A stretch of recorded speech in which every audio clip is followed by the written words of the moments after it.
오늘은 라스코 동굴 벽화에 있는 이 말그림이에요. 이 말그림에 대한 이야기를 하면서 또 여기에서 눈이 4개 달린 개 이야기가 나오거든요. 눈이 4개 달린 개 이야기. 그게 지금 여기 방산시탈인데 눈이 4개가 달렸어요. 그래서 이 방산시탈과 관련된 이야기를 할 거예요. 오늘 여기 요 이야기하고. 그래서 요 이야기들을 하는데, 내가 하는 이야기들은요, 여러분들, 내가 하는 이야기들은 결국 무슨 말을 하려고 그러냐? 당신들 머릿속에 있는 거는 90%가 쓰레기야. 그래서 당신들은 바보, 멍충이, 쓰레기 새끼들이다. 그 이야기를 하는 거야. 내 말을 들으면 나는 바보 멍충이였구나.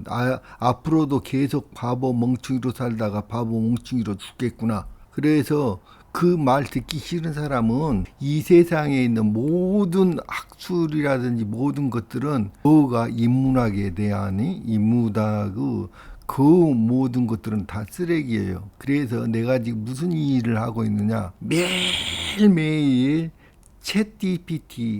챗GPT를 교육시키고 있는 일을 하는 거예요. 챗GPT가 당신들이 알고 있는 모든 것을 다 알고 있어, 챗GPT는. 근데 챗GPT가 알고 있는 모든 것들이 다 틀렸다고 내가 챗GPT를 교육시키고 있는 사람이야. 자기가 틀렸다는 거 인정하고 새롭게 정말로 내가 내 머릿속에 들어있는 모든 쓰레기들을 버리고 새로운 지식을 받아들이겠다, 그런 마음이 없는 사람은 절대로 보지 말고, 혹시나 모르고 내 거를 이거를 혹시나 나한테 구독 신청을 했던 사람은 당장에 꺼지라고, 구독 취소하고 당장에 꺼지고 절대로 보지 말으라고. 그런 사람들한테는 이게 너무 아까운 거야. 절대 보지 말으라고. 여기 엄지척 먼저 누르고 보세요. 자, 여기에 지금 신의 가면 2의 동양신화에서 조지 캠벨의 책에서 요 이야기가 나와요. 자, 이 이야기를 그러니까 미술 사가들 사이에서 엄청난 여기 논쟁이 벌어졌던 그림이에요. 요게 어떤 사가들은 요게 지금 언제 그려진 그림이냐면 17,000년 전에 17,000년 전에 그려진 그림이에요. 이게 라스코 동굴이란 게 17,000년 전에 그려졌는데, 이제 요게 이제 많은 사람들이 이제 논쟁이 붙었어요. 여기에 화살이다. 어떤 사람들은 이게 풀이다, 이렇게 주장을 했어요. 근데 화살이라고, 이걸 풀이라고 주장한 사람들은 무슨 소리냐, 17,000년 전에 어떻게 인간이 화살을 발명할 수가 있느냐, 불가능한 이야기다. 그래서 이걸 화살이 아니다, 풀이다 주장을 했어요. 근데 결국에는 이거 풀이 맞아요, 지금요. 그리고 요거는 창이다. 요 위에 4개, 막대기가 4개 있죠. 요 그림이, 요거를 4개가 창이다고 주장한 사람이 있었고, 요걸 4개의 막대기다 그냥 주장하는 사람이 있었는데, 이건 4개의 막대기라는 사실이 밝혀졌어요. 누구에 의해서? 나에 의해서. 전 세계 모든 학자들이 아직도 싸우고 있어. 근데 내가 밝혀낸 거예요, 이거. 왜? 여기 인도 신화에서 이게 정확하게 나와, 정확하게. 신들은 희생 제물로부터 힘을 얻었다. 희생 제물은 신들의 전처이다 라고 말해진다. 그러므로 브라미는 인간만이 아니라 신들의 지배자이기도 했다. 이러한 말이 있다. 참으로 두 종류의 신이 존재하다. 신들은 신이고 잘 교육받은 브라민 지식인은 인간신이다. 이 두 신들 사이에 봉헌물이 나누어진다. 희생 제물은 신들을 위한 것이고 보수는 인간, 신, 곧 잘 교육받은 브라민 지식인을 위한 것이다. 희생 제물을 바치는 사람은 희생 제물로 신을 즐겁게 하고, 보수로 인간신, 곧 잘 교육받은 브라민 지식인을 즐겁게 한다. 이 두 종류 신이 기분 좋을 때 그를 하늘의 낙원으로 보낸다. 만일 이 두 종류 신 중 누가 더 위대한가 하는 질문이 계속된다면 그 대답은 즉시 나온다. 위대한 리시 후손인 브라민 자체의 모든 신이다. 그리고 다시 한번 이렇게 내가 대답한다. 브라민은 최고의 신이다. 브라민이 후원자를 학대하기 위하여 준비하는 거대한 의례 중에서 가장 규모가 큰 것은 화려한 행렬로 가득 찬 말 희생제 아스바메드하이다. 왕을 위하여 기획하고 준비하는 이 의례에는 엄청난 수의 숙련된 브라민이 요구된다. 이 브라민들은 네 종류로 되어 있다. 1. 신을 부르는 자를 의미하는 호트리. 이들은 초기에는 노래를 부르고 희생 제의를 드리는 자였을 것이다. 하지만 후기 브라마나의 전성시대 기원전 800년에서 600년 사이에는 이들은 신들을 방문하고 여러 거소에 있는 그들을 불러내어 향연에 참가하도록 건의한다. 그리고 신들이 불에서 약간의 희생물을 받도록 하는 특별한 과제를 가지고 있었다. 이 희생 제의를 드리는 자를 의미하는 아드류파류, 이들의 과제는 희생 제물을 감시하는 자이다. 호트리가 아름다운 혀를 가진 자로 칭송되었음을 비해 아드흐바류는 아름다운 손을 가진 자로 칭송되었다. 호트리의 안내서는 리그베다였지만 아드흐바류 안내서는 아주르베다였다. 모든 주요 의뢰에서 이들의 중요한 기능이었고 의뢰의 규모에 따라 많은 보조자들을 데리고 있다. 노래 부르는 자를 의미하는 우드가트리, 이들은 또 다른 참가집인 사마베다로부터 뽑은 노래들을 읊었다. 사마베다의 참가들은 이들을 위하여 음절을 악센트 부호를 두었다. 그리고 마지막으로 감독 브라민, 이들은 반드시 그러한 것은 아니지만 왕실의 최고 사제인 경우가 종종 있었다. 말 희생제의 상징은 여러 면에서 조잡할 정도로 성적 성향을 띠고 있었다. 그 의뢰는 초기 청동기 시대의 식물의 다산을 일차적으로 목적으로 한 황소 의뢰 제례를 각색한 것이기 때문이다. 그러나 남근적 측면이 가장 많이 드러난 경우조차도 여기서는 이것이 다산만을 위한 것이 아니라 무엇보다도 전 세계에 대한 최상의 경우에는 왕실의 지엄한 권력과 권위를 찬술하기 위한 것으로 간주되었다. 그 의례는 봄이나 여름에 시작되었고 거기서 사용되는 동물은 특별한 표시에 의해서 구별되는 순수한 혈통을 지닌 종마라야 했다. 일단 선택되면 그 종마는 제의적으로 격리되어 희생용 제의용 말뚝에 묶는다. 희생 제의용 말뚝은 저편의 태양이고 제단은 땅이다. 성스러운 풀을 뿌리는 것은 식물의 상징이고 불쏘시개는 나무 상징이다. 뿌려진 물은 바다이고 그것을 둘러싸고 있는 막대기들은 네 방향을 나타낸다. 정확하게 막대기 4개잖아요. 네 방향을 나타내는데 그리고 풀을 뿌린다고 그랬어요. 여기에.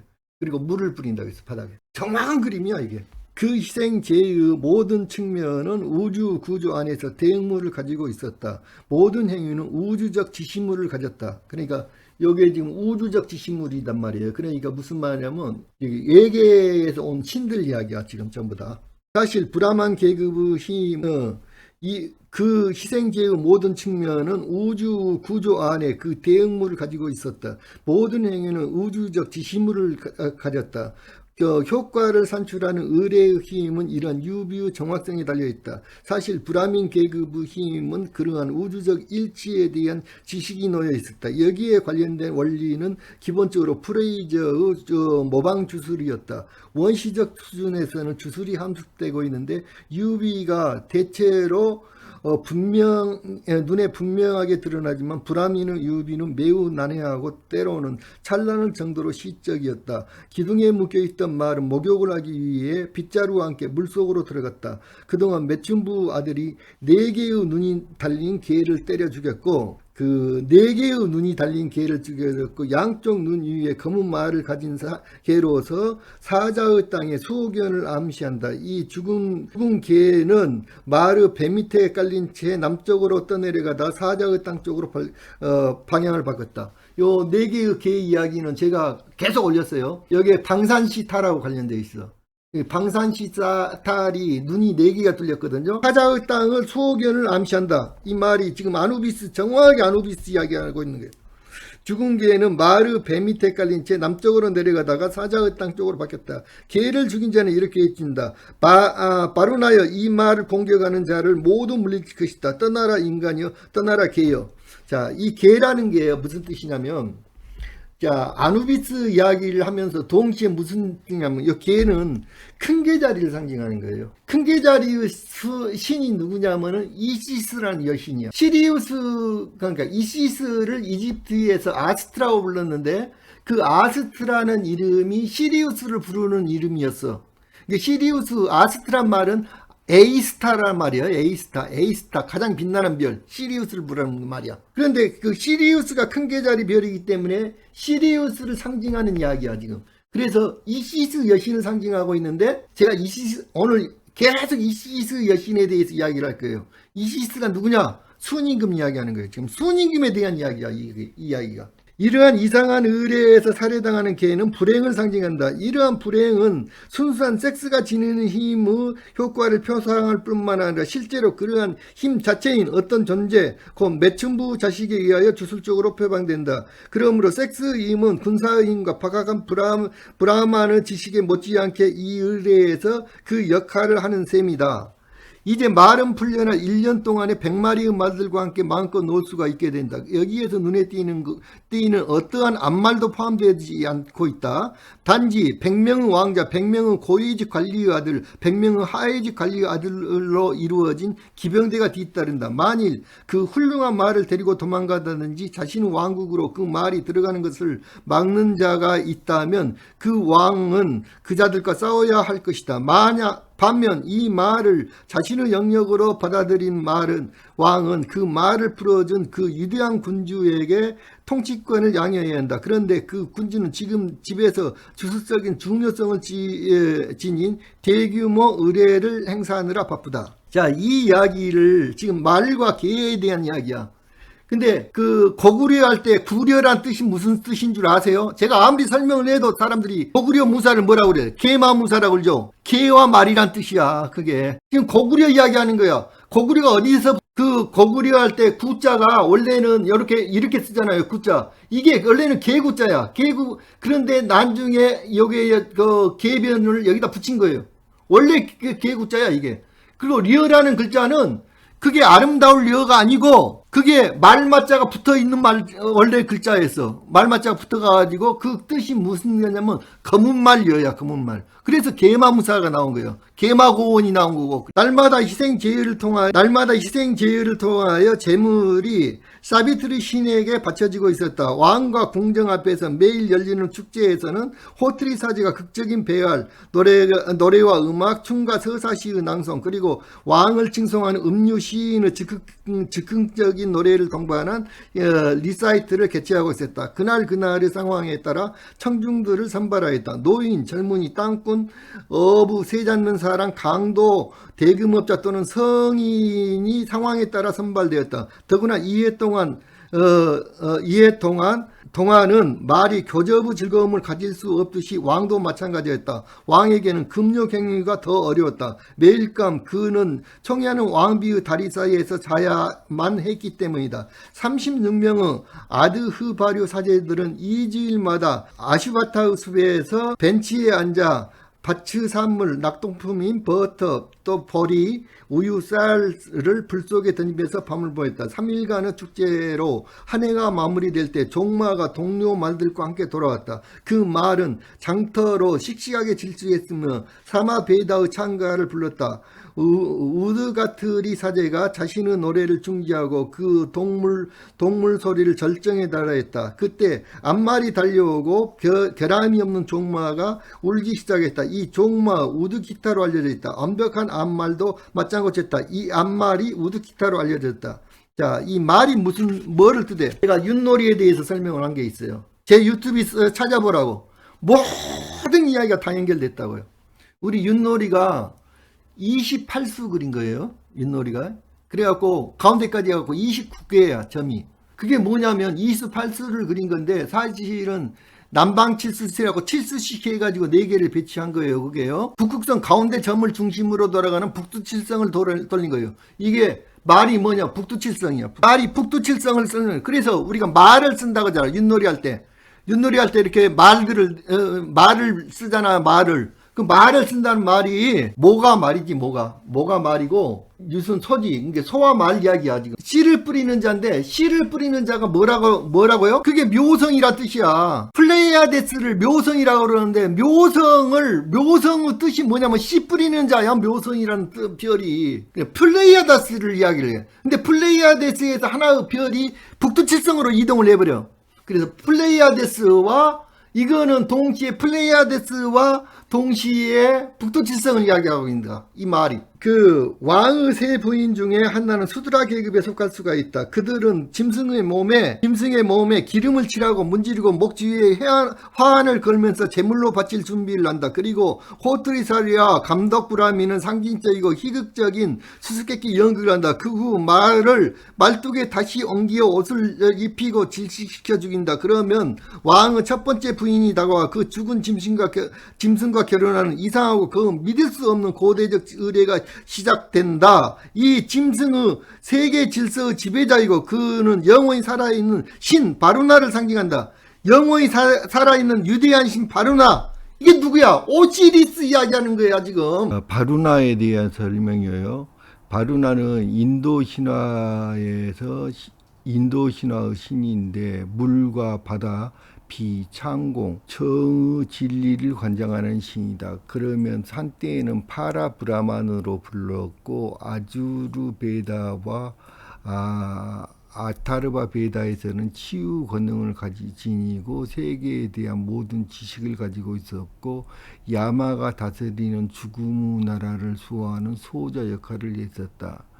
기원은 원시 인도 유럽 신화의 창공신 웨르누스로 우라누스와 똑같다는 게 아직. 그리고 베다 이전 베다 극초기 시대에는 본래는 베다 시대 이전부터 주로 숭배되던 오래된 신이었다. 당시엔 미트라 야르야만과 함께 고대 인도 아리안의 주신으로 모셔졌으며 이 셋 중에서도 최고로 여겨졌다. 이때 영향으로 이란 신화의 최고 주신이자 시절의 바루나가 맡았던 역할과 비슷한 역할을 가진 아우라 마즈다의 신격과 관계가 깊다는 견해가 많은 편이다. 그러니까 이란과 매우 관련이 깊어요, 이쪽이. 그래서 이란이란 말이 그게 페르시아잖아요. 옛날에 그 페르시아가 옛날에 부여국이 있다고. 그래서 우리나라하고 인도, 우리나라 이쪽이 전부 다 신화가 똑같다고요. 베다에서 나오는 바루나는 하늘을 나는 새, 흐르는 강물, 그리고 사람들의 마음과 비밀 이야기조차 다 아르며 신과 인간과 세계조차 지배하는 가히 절대적 위력을 가진 전지전능한 최고신이자 가장 높은 세계에 살고 있고 무한하기 이를 데가 없는 지식과 힘을 가진 우주왕으로 묘사가 되며 일반적으로 베다 시대의 인도인들에게 있어서 가장 높은 윤리적 산물이자 탁월한 하늘의 브라흐만으로 여겨졌다고 한다. 우주를 포섭하는 존재이자 일체를 감싸는 천공의 인격과 창조물의 원천이며 그것을 보유하는 존재로 믿어져 왔다고 한다. 사람들은 바루나 앞에서 자신을 노예처럼 느낀다고 한다. 그래서인지 바루나는 인간에게 족쇄를 채우며 이 아예 풀 수 있는 바루나 본인의 특권이자 권능을 지니고 있었다고 한다. 베다 시기 극초기엔 여전히 주신이었다. 초기 베다에선 도덕의 수호자이자 우주 창조자이며 우주에 존재하는 모든 법과 질서, 도덕 그리고 정의 진리를 수호하는 동시에 관장하고 전 세계의 군주들의 수호자이며 미트라가 사람들 간의 관계를 주관한다면 바루나는 신과 인간의 관계를 모두 관장한다고 한다. 그러면서 우주를 움직이는 원동력이자 우주를 지배하는 원리와도 같은 존재이고 우주를 운행을 책임지고 우주 운행을 모두 관장하는 존재이며 우주 질서인 다르마로 여겨졌다고 한다. 그녀는 죽은 말 옆에 눕고 아드흐바류 사제는 그녀의 말을 헝겊으로 덮는다. 사제는 하늘에서 너희는 함께 덮인다. 남성적으로 강한 종마이자 씨를 뿌리는 자, 내가 그 안에 씨를 뿌려라 라고 말하면서 기도한다. 그러면 여왕은 종기의 성기를 잡고 앞으로 당겨 그녀의 생식기 안으로 강하게 집어넣는다. 그녀는 외친다. 오 어머니 어머니 어머니, 아무도 나를 취하지 않아요. 힘없는 말은 잠자고 있어요. 아, 이 놀라운 조그만 것은 캄필라 나무 잎과 껍질로만 옷을 입었어요. 그러자 사제가 말하였다. 나는 아이를 낳게 만드는 사람을 자극할 것이다. 그대도 아이를 낳게 만드는 사람을 자극하라. 그러자 왕비는 종마에게 이리로 와라. 우리 둘이 사지를 뻗자 라고 말한다. 사제는 신을 자극하기 위하여 기도한다. 와라. 그대를 위하여 다리를 벌린 그녀의 홈에다 그대의 씨를 잘 뿌려라. 오 남성인 그대여, 여자들에게 생명을 제공하는 그대의 기관을 작동시켜라. 그것을 앞뒤로 은밀히 치면서 감춰진 애인의 칼집 속으로 돌진하여 가라. 오 왕비는 오 어머니 어머니, 아무도 나를 취하지 않아요 라고 외친다. 그러자 왕은 수수께끼 같은 메타포를 덧붙인다. 언덕에 한 짐의 갈대를 세우려는 사람처럼 그것을 높이 올려라. 그러면 신선한 바람 속에서 기질하는 사람처럼 그것을 그 안에서 편안할 것이다. 사제는 시중두는 공주 성기를 가리키면서 거기에 있는 약하고 작은 암탉이 당황하여 첨벙거리고 있다. 마당은 깊게 갈라져 있고 칼집은 열심히 빨아들이고 있다. 그러자 공주는 사제의 성기를 가리키면서 말한다. 거기에 있는 약하고 작은 수탉이 당황하여 그대의 크고 수다스러운 입이 첨벙거리고 있다. 사대여, 당신의 입을 다물어라. 다시 한번 왕비는 소리쳤다. 오 어머니 어머니 어머니, 아무도 나를 취하지 않아요. 감독부라면이는 큰 소리로 그녀를 부른다. 옛날에 당신의 아버지와 어머니는 이 나무 꼭대기에 올라갔다. 그때 당신의 아버지는 이제 나는 만날 것이다 라고 소리쳤다. 그리고 그는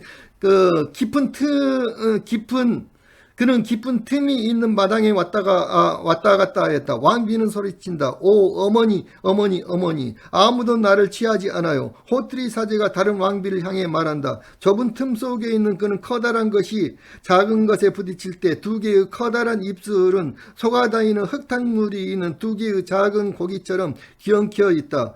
그러자 왕비는 아디후바류 사제를 향하여 이렇게 말한다. 만일 신들이 흠뻑 젖은 얼룩덜룩한 황소를 즐겁게 해준다면 그 여자의 올라간 무릎은 당신의 눈앞에서 진리처럼 그것을 분명하게 보여줄 것이다. 왕비는 다시 소리친다. 오 어머니 어머니 어머니, 아무도 나를 취하지 않아요. 이제 최고위급 집사가 수트라 출신의 네 번째 부인에게 이렇게 말한다. 고귀한 영양이 보리씨를 먹을 때 아무도 전에 그것을 먹고 자란 마을 암소에 대해서 생각하지 못한다. 수트라의 애인이 아리안일 때, 이게 아리안 이야기가 이게 여기서 나오는 게 또 수드라의 애인이 아리안일 때 그녀는 창녀의 사례금을 잊지 않는다. 고귀한 입으로부터 내뱉는 이러한 제의화된 예설들은 조야하며 그 훌륭한 직위들과 관련짓기는 어렵지만 그러한 예설들은 고대 청동기 시대와 철기 시대의 종교 주술적 지식과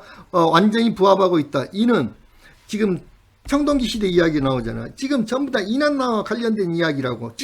이시스가 이난나란 말이에요 지금. 그게 순임금이고, 메이어 교수가 인도의 식물 의례에 관한 본격적인 연구에서 말하는 것과 같다. 그래 이러한 언어적 성교 유의 행위는 유비의 원리를 통하여 제의적 성교의 어떤 종류 실제적 성교만큼 그 주술을 훌륭하게 작동시킨다. 희생 제의용 죽은 말의 상징적 행위는 죽은 오시리스 행위와 상응하는데, 이게 제가 처음부터 이야기했잖아요. 오시리스와 지금 이야기라고. 이시스 이야기라고. 오시리스가 죽잖아. 죽고 나서. 그런데 오시리스 상징이 뭐냐면 버드나무라고. 버드나무. 그래서 죽은 오시리스는 젊은 아피스 황소 호루스를 낳았던 것이다. 지금 호루스하고 오시리스 이야기라고. 이게 전부 다. 지금 또 메이어가 지적하듯이 짐승과 결합한 왕비의 구대에서는 마구간에서 거행된 아테네 왕비의 다산의 신 디오니소스 신성원과도 쉽게 연결됩니다. 이 디오니소스가 누구냐면 바쿠스야. 이름이 디오니소스를 로마에서 디오니소스를 바쿠스라고 부른다고. 바쿠스가 누구야? 파격거세잖아. 자, 희생 제일용 말과 함께 왕비와 다른 왕비들은 이제 일제히 서서 리그베다에 나오는 한 구절을 노래한다. 이 노래는 다드이 크라반, 응고된 우유를 흔드는 자. 이게 뭐야, 지금? 응고된 우유를 흔드는 자. 자유행위 하는 거 말하는 자, 정행 이야기 하는 거잖아, 지금. 이라는 이름을 지닌 날아다니는 신적인 말에게 바친 게 있다. 다크이 크라반에게 칭송의 노래를 바치다. 많은 승리를 가져오는 강력하고 빠른 말. 그가 우리의 입에서 향기를 제공하기를. 그가 우리의 삶을 오래 유지시켜주기를. 이들은 베이다와 구절을 가지고 물에 기원하면서 제의적으로 몸을 닦기도 하는데 이 물은 세상의 모든 물처럼 바르나에게 향하는 것으로 간주된다. 오 물이여 우리에게 활기를 주소서. 우리에게 신선한 힘을 주소서. 우리에게 커다란 즐거움을 주소서. 그대의 축복은 얼마나 부드러운 축복인가. 여기서 그 축복을 누리게 하소서. 사랑스럽고 신적인 모태모심죄는 그 이름으로 우리는 그대들을 향해 간다. 그대는 그것으로 빠르게 한다. 오 무리여 우리에게 그대의 힘을 주소서. 마하바라타의 다음 구절은 이랬다. 말을 도살한 후 최고의 지능을 가진 왕비. 그녀는 성스러운 지식과 재산 그리고 헌신의 태도를 지니고 있었는데 이것은 왕비의 최고의 자질이다. 그는 토막난 짐승 옆에 앉았다. 차분하고 침착한 그 브라민들은 그 골수를 적절하게 요리하였다. 경전에 따라 왕은 요리된 골수에서 나는 증기 냄새를 맡았는데 그 냄새는 죄를 정화하는 힘을 가지고 있었다. 16명의 학식 있는 사제들이 짐승의 나머지 다리들을 풀 속에 던짐으로써 세계 군주의 말 희생 제의는 알려되었다. 이들의 영웅들이 말의 재생을 통해서 트로이를 정복한 호모 트로이의 목마 전설은 이와 같은 거대한 재래의 의식을 반영하였음이 틀림없다.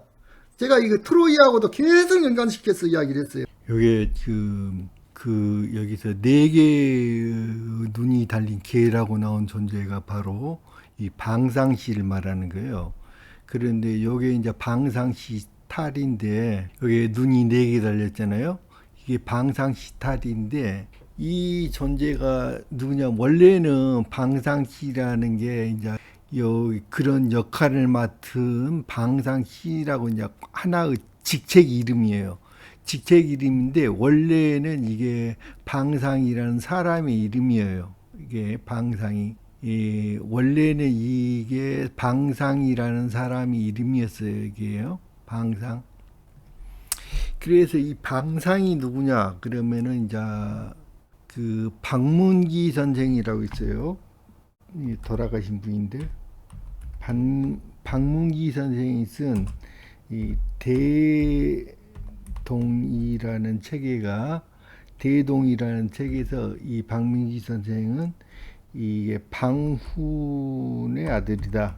방훈의 아들이 방상이다. 이렇게 주장을 해요. 방상. 근데 이 방훈은 누구냐? 누구를 방훈이라고 하냐? 여임금을 방훈이라고 그래요. 여임금. 그래서 네 개 달린 개 이름이 나오는 거예요. 지금 여기 눈이 네 개 달린 개 이름에서 이제 요게 이제 나오는데 이제 요거는 묘족 신화가 있고요. 요 개 이야기는 묘족 신화가 있고 제국 고신에 대한 신화가 있어요. 중국에. 그래서 제국 고신에게 이제 여기 대동이에서 나오는 이야기는 제국 고신에 대한 이야기예요. 제국 고신에 대한 이야기인데 제국 고신에게는 그 방황이 바로 원래는 제국 고신 여임금 이름이 방훈인데 사실은 여임금은 제국 고신의 아들이에요. 여임금은 제국 고신의 아들이고 이 존재가 성경책에서는 니무롯이다고 이 존재하고 니무롯은 같은 존재예요. 그런데 이 이제 아들인데 이게 형식상으로는 아들인데 이제 여임금 제국 고신의 부인 중에 4명의 부인이 있는데 4명 부인 중에 경도라는 부인이 있어요. 그 경도라는 부인이 다른 남자에게서 낳은 아들이에요. 친아들이 아니고 니무롯이 친아들이 아니고 다른 남자 경도라는 부인에게서 난 아들이에요. 부인의 아들인데 다른 남자에게서 난 아들이라고 이 부인이. 그래가지고 결국에는 제고 고신과 여임금 전쟁 이야기라고.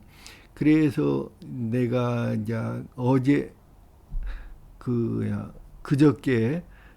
그저께 올린 신화에서는 제고 고신이 아니 여임금이 새로 나오고 제고 고신은 황소하고 나온다겠죠. 그래갖고 황소와 여기 황소를 죽이면서 같이 황소 뿔에 받아가지고 이렇게 죽는다고. 그 새 모습으로 나오고 요 여임금의 아들 이름이 방상이에요. 방상.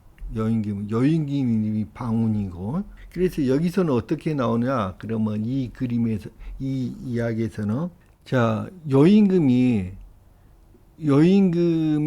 대고 고신의 나라 근처에 왔어요. 순행 중이어가지고 그래가지고 그 여임금을 죽여가지고 그 목을 따오는 자는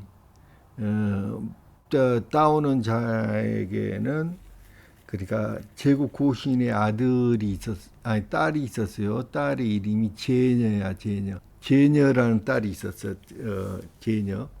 그래서 이 딸을 주겠다. 그래서 딸을 주고 사위를 삼겠다 그랬어요.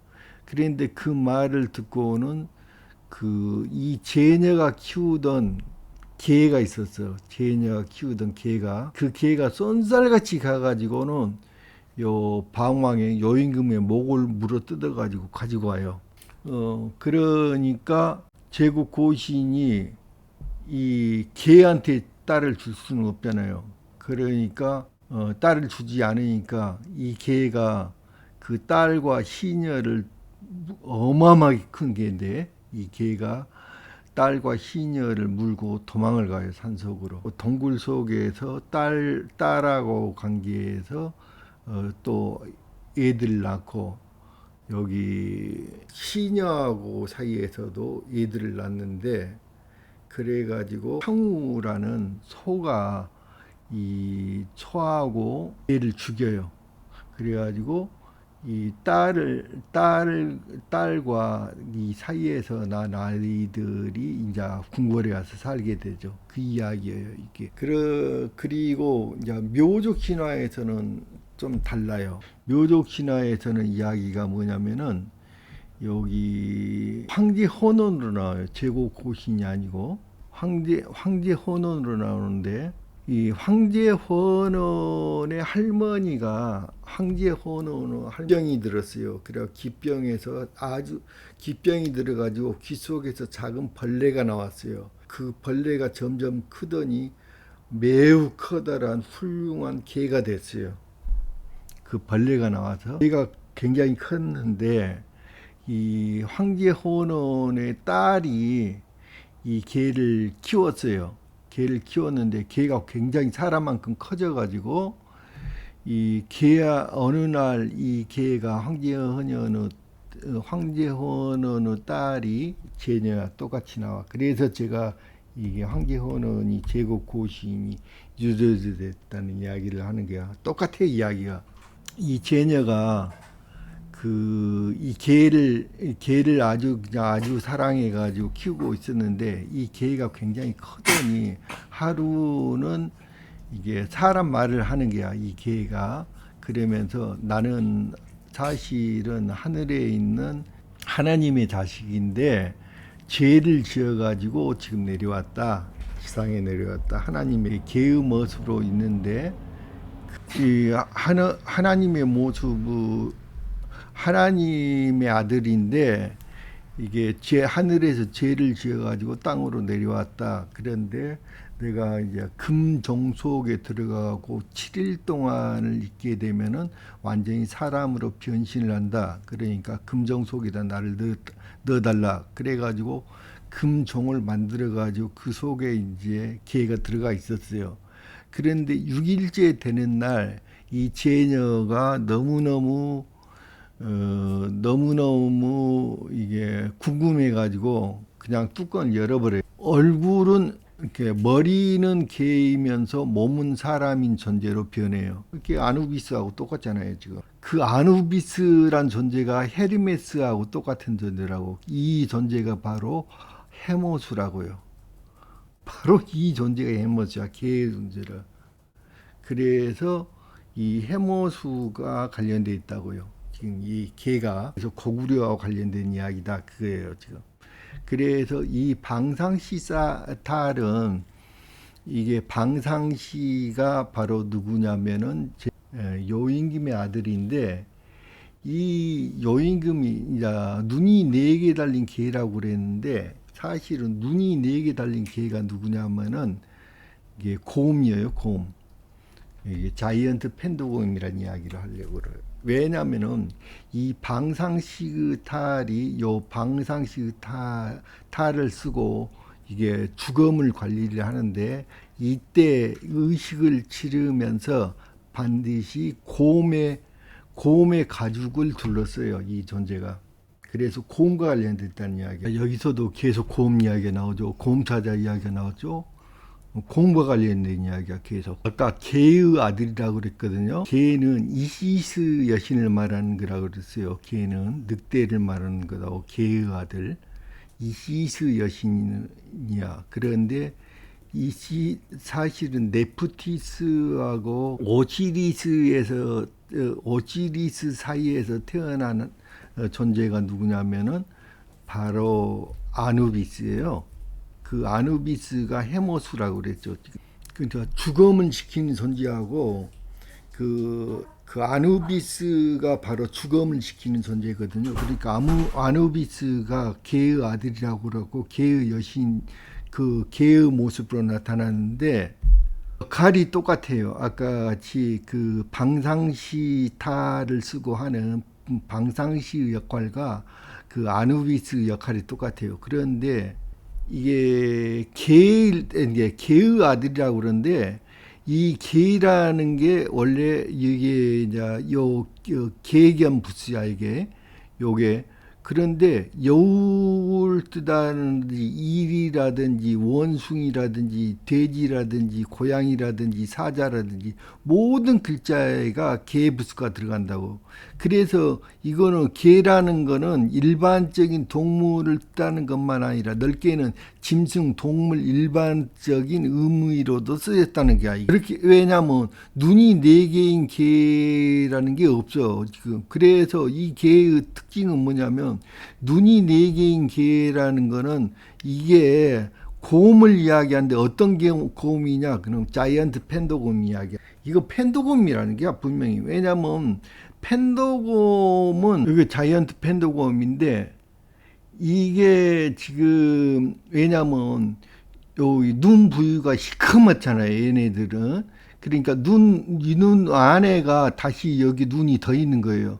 그러니까 얼뜻 보면은 눈이 4개인 것처럼 보여요. 지금 이게 자이언트 펜도곰의 특징이야. 이게 눈이 4개인 것처럼 보여요. 자이언트 펜도곰이 지금 이렇게 눈 안에가 여기가 눈이 있잖아요. 실제로는 눈이 여기 있는데 여기가 밑에가 요 전체가 또 하나의 눈처럼 보인다고. 그래서 눈이 4개인 것처럼 보인다고 이게. 그래서 정확하게 자이언트 펜도곰을 부르는 이야기야 이게. 요게 지금 왜냐하면은 방상시타라고 보면은 그 모습이 눈이 2개가 이렇게 생긴 거예요. 밑으로 이렇게 그러니까 방상시타라고 정확하게 같은 모양이야. 갑자기 그 자이언트 펜도곰 모양이. 그러면서 아까 이게 뭐라고 그랬어요? 이 방상시타를 쓰고 이게 주검을 지키는 역할을 하는데 이 방상시타를 쓰고 이 탈을 쓰고 주검을 지키는 역할을 해. 그런데 이 이거를 역할을 할 때는 반드시 곰 가죽을 둘러쓰고 한다고. 그래서 이게 개를 말하는 게 아니라 곰과 연결됐다는 거야.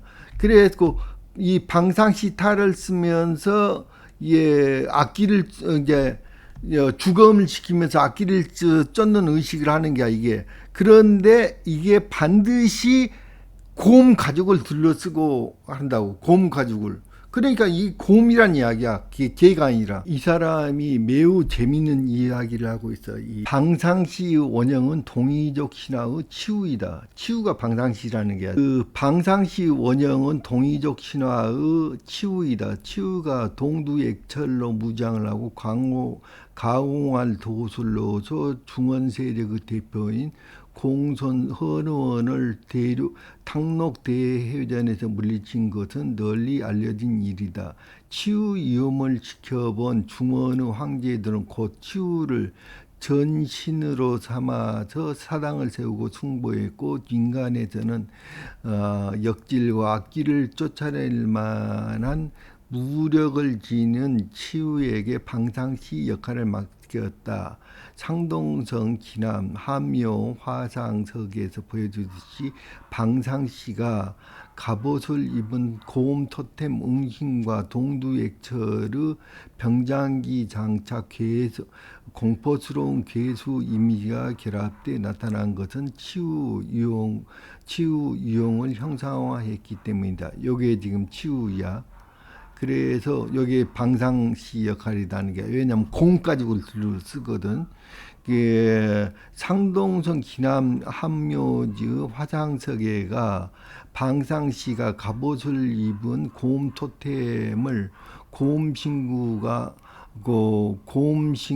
동두액철의 병장기 장착 공포스러운 괴수 이미지가 결합돼 나타난 것은 치유 위력을 형상화했기 때문이다. 자, 이것도 지금 그거네. 허북성 수연 중의묘 방상시, 요게 자 곰 가죽을 덮어쓰고, 그러니까 이 방상시라는 건 항상 역할을 할 때 곰 가죽을 뒤집었어요. 그래서 곰과 관련돼 있다는 게, 곰 가죽을 뒤집어쓰고 대군과 청정제 무기를 장착한 괴수 공포스러운 이미지였던 방상시는 후대로 갈수록 기면만을 대신하기도 했다.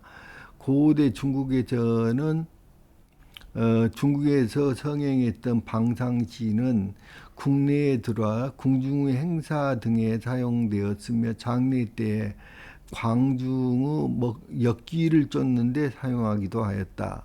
자, 요게 이제 치우상이잖아요. 그게 한대의 석전에 새겨진 치우, 고음 토템의 웅신과 전신으로서 병장기를 온몸에 휘두르고 있다. 중원 세력이 느껴졌던 공포스러운 괴수 이미지를 더해서, 자, 여기에 허북선 형문에서 출토된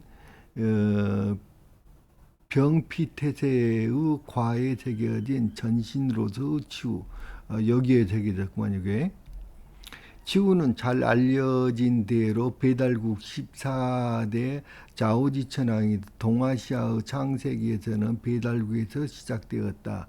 배달국의 백성들은 농경지가 많은 황하유역으로 대거 이주하였는데, 공선헌원의 선조도 그 중에 끼어 있었다. 중원에서 태어나서 성장한 희대의 영웅 공선헌원은 치우가 소족의 근거지인 공상으로 진출하자 스스로를 천자가 되겠다는 야망을 품고 치우에게 대항해왔다. 동방과 서방 간의 최초 건곤일척의 대해전이었는데, 동두액철 즉 현대의 화상석에 그려진 방상시, 집 대문을 지키는 방상시, 그러니까 이게 치우 형상으로 그려졌다는 게야. 자, 한대 설국의 고성에서 출토된 화상석에 새겨진 방상시, 그러니까 전부 다 방상시가 치우 형상으로 그려졌다는 거야. 여기 한대의 화상석에 그려진 방상, 우리나라 궁중 행사에서 사용된 방상시의 만차. 자이언트 팬더곰으로 가면 정말 재밌어요. 이 곰이, 요 자이언트 팬더곰 이름을 뭐라고 불렀냐면 맥이라고 불렀어요. 맥. 그래서 이 맥이라는 말에서, 이 맥이란 말에서 맥족이란 이름이 생긴 거예요. 맥족. 우리를 예맥족 그러거든요. 자, 예맥 쪽 그러는데 예맥이란 말이 무슨 말인지 알아요? 예는 우임금의 다른 이름이 바로 예예요. 그리고 맥은 아까 자이언트 펜더곤을 부른 거예요. 이 고음신화가 여기 이야기라고 자이언트 펜더곤을 부른 이야기야. 고음신화가. 그런데 자이언트 펜더곤이 여기 펜더곰이 어디에서 산다고요? 매우 중요한 이야. 자이언트 펜더곰 사천성에서 사는 거예요. 사천성. 100여 년 동안 사해를 순행하면서 각 족속들에게 천부 이치를 전하고 마고성의 회복을 위하여 이상향인 부도 건설을 약속하였다. 순행을 마치고 돌아와서 부도 건설에 착수하였는데 그 부도 위치는 어디일까? 자, 동북 좌방의 땅이라고 그랬어요. 부도 위치가. 단군세기 첫머리에 옛 기록에 이르기를 왕검의 아버지는 단웅이며 어머니는 웅시 왕녀이다. 신묘년 5월 2일 인시에 단수 밑에서 태어났다. 사람이 신령스럽고 덕이 있어 멀고 가까운 모든 사람들이 우러러 복종하였다. 나이 14살 되던 갑진년에 웅시 왕이 그가 신성하다는 말을 듣고 비왕으로 삼고 대읍의 국사를 대신 맡아보게 하였다. 즉 그가 순행을 마치고 돌아온 땅은 웅시나라의 비왕을 하던 땅이다. 그곳이 사천성 성도 좌측에 있는 도시 대읍이다. 이곳이 바로 웅시들의 고향이다. 대읍의 다른 이름이 한원으로 한국이 원래 발생한 지역이라 뜻이다. 임금씨가 돌아와 부도 건설할 땅을 고르니 바로 동북쪽의 좌석이 가리키는 방향에 있다. 그곳에서 동북쪽은 어디인가? 바로 서안이다. 여기가 대읍이에요. 여기 사천성 성도 있고 성도 바로 왼쪽에 대읍이라고 써졌죠 지금. 여기 부도에서. 그리고 웅이란 말이 여기는 사천성이 바로 뭐냐면요. 자이언트 펜더곰이 사는 곳이에요. 여기가 웅족들이 집합지예요. 여기가 자이언트 펜더곰이 바로 여기서 살아요. 요게 이제 서안 피라미드인데요. 엄청나요. 피라미드들이. 근데 이거를 2차 세계대전 당시 미군이 찍었다는 사진인데 여기 서안 지방이거든요. 피라미드들이 엄청 많은데 요게 기자의 피라미드하고 똑같아요. 각도가. 그런데 크기가 기자의 피라미드보다 더 크고 여기는 형태가 맨 위에가 네모나세요. 뾰족하지 않아요. 그래서 요 이야기 그 사천성 대읍이라는 데서부터 사천성에부터 그 대읍이라는 데서부터 지금 여기 단군 왕검이 시작을 한다고 써졌죠. 그래가지고 단군 왕검이 처음 만든 처음 만든 수도가 어디냐? 바로 서안이에요. 그래서 이거는 단군 왕검의 이게 묘고, 서안 피라미드는 단군 왕검이 세운 거예요. 이게 전부 다 이거 한무제의 릉이라고 주장을 하는데 이건 피라미드예요. 이 섬서성인데 아까 그 대읍이란 곳이 여기예요. 곧바로 올라가서 만든 것이요. 그래서 다음 시간에는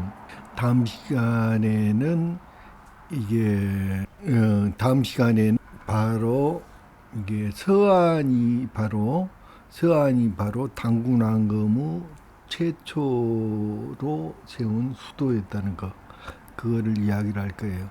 오늘 이만 마치겠습니다.